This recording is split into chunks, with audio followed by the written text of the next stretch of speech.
হর হর মহাদেব। ভাবুন তো, বাংলার বুকে এমন একটি স্থান রয়েছে যেখানে শত শত বছর ধরে লক্ষ লক্ষ ভক্ত বিশ্বাস করেন সত্যিকারের ভক্তি নিয়ে বাবা মহাদেবের শরণাপন্ন হলে তিনি কখনো কাউকে খালি হাতে ফিরিয়ে দেন না। প্রতি বছর শ্রাবণ মাসে অসংখ্য ভক্ত মাইলের পর মাইল হেঁটে শুধু একবার বাবা তারকনাথের মাথায় গঙ্গাজল অর্পণ করার জন্য তারকেশ্বরে পৌঁছে যান।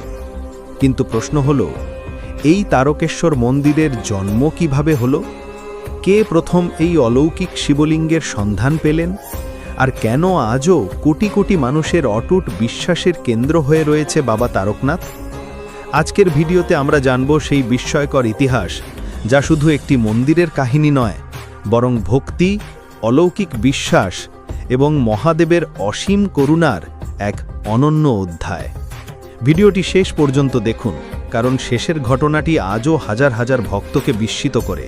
আজ থেকে প্রায় ৩০০ বছর আগে বর্তমান হুগলি জেলার বিস্তীর্ণ অঞ্চল তখন ছিল ঘন জঙ্গলে আচ্ছাদিত।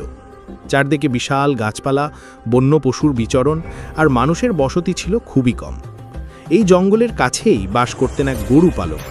প্রতিদিন তিনি তার গরুগুলোকে চড়াতে নিয়ে যেতেন, কিন্তু কয়েকদিন ধরে তিনি একটি অদ্ভুত বিষয় লক্ষ্য করতে শুরু করেন। তার সবচেয়ে দুধেল গাভীটি প্রতিদিন সন্ধে আগের তুলনায় অনেক কম দুধ দিচ্ছিল। প্রথমে তিনি ভাবলেন হয়তো বাছুর বেশি দুধ খেয়ে ফেলছে, কিন্তু বিষয়টি দিনের পর দিন চলতেই থাকল। একদিন তিনি ঠিক করলেন গোপনে গাভীটিকে অনুসরণ করবেন। পরদিন ভোরে তিনি দূর থেকে গাভীর দিকে নজর রাখতে লাগলেন। গাভীটি ধীরে ধীরে জঙ্গলের গভীরে চলে গেল। সেখানে একটি কালো পাথরের মতো উঁচু স্থানের সামনে এসে দাঁড়ালো।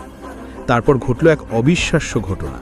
কোনো মানুষ গাভীটিকে দহন করছিল না, তবুও গাভীর স্তন থেকে আপনা আপনি দুধ ঝরতে শুরু করলো এবং সেই দুধ সরাসরি পড়তে লাগল সেই পাথরের ওপর। গরু পালক বিস্ময়ে হতবাক হয়ে গেলেন। তিনি ছুটে গিয়ে গ্রামবাসীদের খবর দিলেন। পরদিন গ্রামের অনেক মানুষ সেখানে উপস্থিত হলেন। সকলের সামনেই আবারও একই অলৌকিক ঘটনা ঘটল। সবাই বুঝতে পারলেন এটি কোনো সাধারণ পাথর নয়।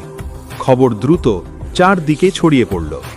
সেই সময় এই অঞ্চলের শাসক ছিলেন রাজা ভরমল্ল।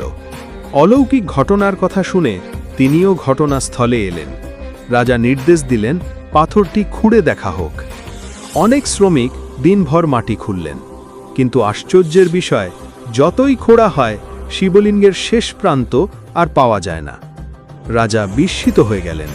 সেই রাতেই তিনি এক আশ্চর্য স্বপ্ন দেখলেন। স্বপ্নে এক জ্যোতির্ময় রূপে স্বয়ং মহাদেব আবির্ভূত হয়ে বললেন, ভরমাল্য, আমাকে আর খোঁজার চেষ্টা করো না। আমি অনাদি, অনন্ত। এই স্থানেই আমার মন্দির নির্মাণ করো। এখানেই আমি তারকনাথ নামে পূজিত হব এবং অসংখ্য ভক্তের কল্যাণ সাধন করব। স্বপ্ন ভেঙে যাওয়ার পর রাজা গভীর ভক্তিভরে প্রণাম করলেন। পরদিনই তিনি মহাদেবের নির্দেশ অনুসারে সেই স্থানেই মন্দির নির্মাণের আদেশ দিলেন। কয়েক বছরের মধ্যেই সেখানে গড়ে উঠল এক অপূর্ব শিব মন্দির। ক্রমে চারদিকে ছড়িয়ে পড়তে লাগল বাবা তারকনাথের মাহাত্ম্য। দূর দূরান্ত থেকে মানুষ আসতে শুরু করলেন। কেউ রোগ মুক্তির আশায়, কেউ সন্তান লাভের আশায়, আবার কেউ শুধু ভক্তিভরে মহাদেবের দর্শনের জন্য।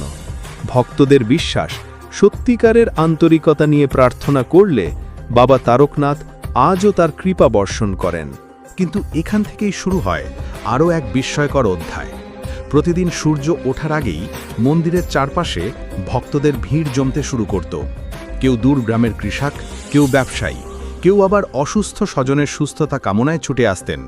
সবার মুখে একটাই নাম, জয় বাবা তারকনাথ। ধীরে ধীরে চারদিকে ছড়িয়ে পড়তে লাগল বাবা তারকনাথের অলৌকিক মাহাত্ম্যের কথা। লোকমুখে প্রচলিত আছে, একবার এক দরিদ্র কৃষক বহু বছর ধরে খরার কারণে সর্বস্ব হারিয়ে ফেলেছিলেন।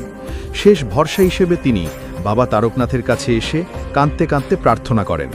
তিনি বলেন, হে মহাদেব, আমার কাছে আর কিচ্ছু নেই, শুধু তোমার আশীর্বাদ চাই।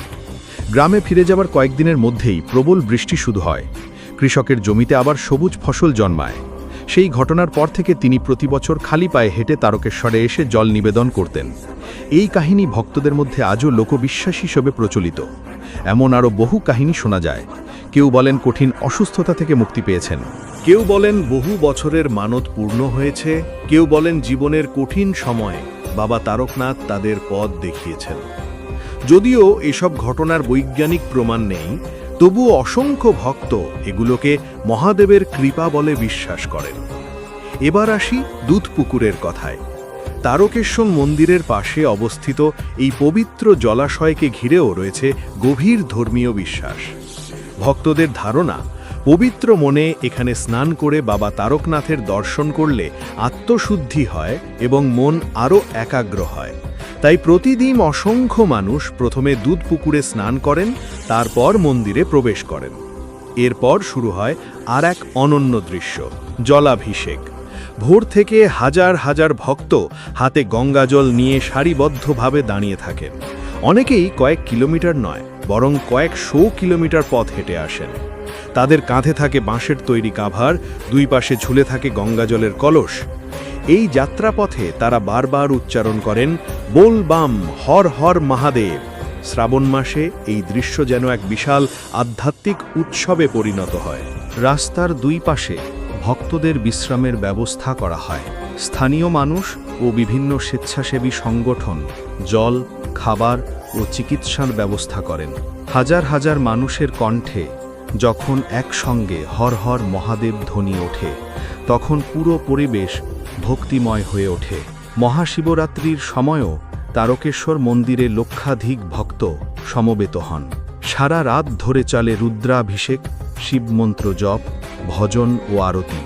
ঘণ্টাধ্বনি, শঙ্খধ্বনি এবং ধূপের সুগন্ধে পুরো মন্দির চত্বর যেন কৈলাসের অনুভূতি এনে দেয়। ভক্তদের বিশ্বাস, এই রাতে মহাদেবের আরাধনা করলে বিশেষ আশীর্বাদ লাভ করা যায়। তবে শুধু উৎসব নয়, তারকেশ্বর শেখায় এক গভীর শিক্ষা।